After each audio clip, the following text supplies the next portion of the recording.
There are a lot of reasons to care about Jose Aldo and Conor McGregor. The two have traded barbed words and naked threats for months now, all leading up to UFC 194 and what most consider to be the greatest featherweight matchup of all time. There's been endless discussion and analysis of the techniques and strategies these two warriors will need to best one another, worthwhile topics for debate.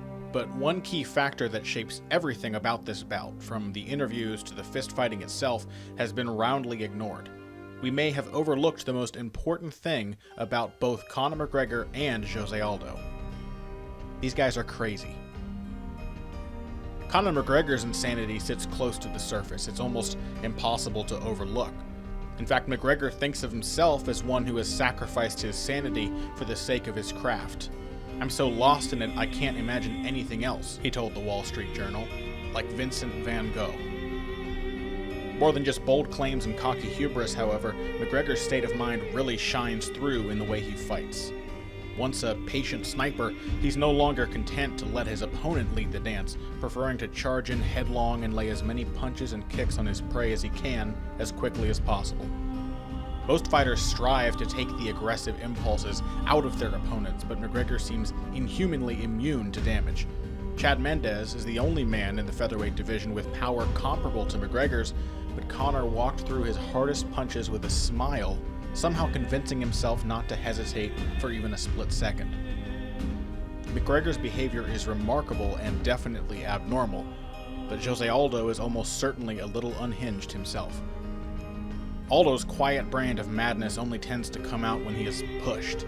Indeed, the first and only champion in UFC featherweight history has been criticized for a lack of urgency and a willingness to coast through the final rounds of his fights. But when Aldo is forced to fight back, when the man in front of him attempts to treat Jose like a normal man, he transforms. He flips a switch. Raised in the favelas of Manaus and Rio de Janeiro, Aldo credits his background for his superior mentality, his curious lack of fear. "I only fear God and starving. Beating people up is a pleasure to me." For a man in Aldo's position, that mindset is truly unusual.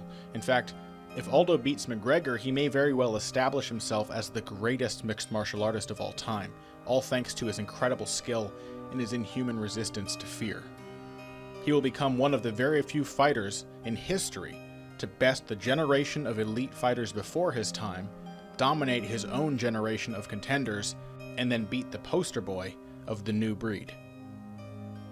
Or Conor McGregor could fulfill his self-imposed fate and become the new featherweight king. Only time will tell, but make no mistake, Aldo versus McGregor is madness.